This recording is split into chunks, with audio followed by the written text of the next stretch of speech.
in the conclusion, we also get the moment where Batman reminds him of his coin before he's about to kill them all, and Two-Face is like, "Oh yeah, you're right. Like justice is about luck, and I need to flip my coin for this actually to be justified."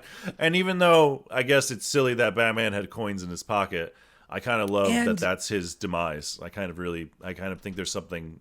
I would almost call it poetic. Maybe that's a little weird, but I kind of love that.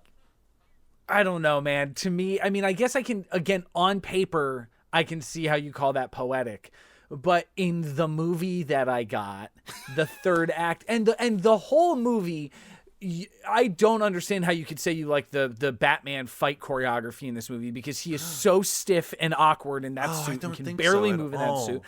And the third act of the movie, he does three things. He stands there. He pops, right? So he pops up and he's talking to the Riddler.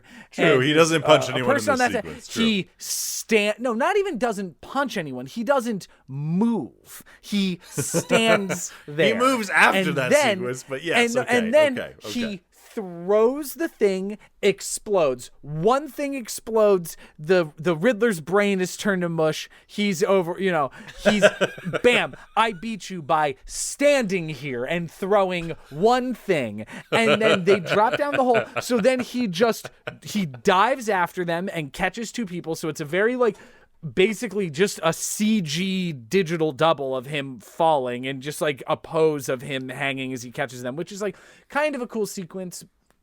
Cool. But isn't that dynamic? And we've seen a million, half of these, it's, Batman and Spider-Man movies can be summed up into having to catch people as they fall.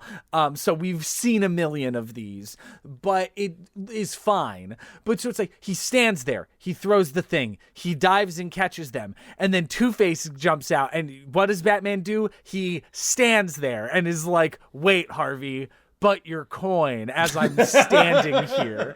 And he's like, "Great, let's stand here and talk about the coin." And then he's like, "I'm going to flip the coin." He's like, "I'm just going to stand here and throw a bunch of other coins." And he's like, "Great, you just stand here while I fall." And that is the third act of this movie, is him being like, "Cool, you guys do your thing. I'm going to stand here." I love this podcast. I love you, Isaac. I love your way of summing that up. That's a brilliant so way. Boring. No, I totally, and it's just a total different interpretation. But I'm sure anyone listening to this, totally fair to have that interpretation.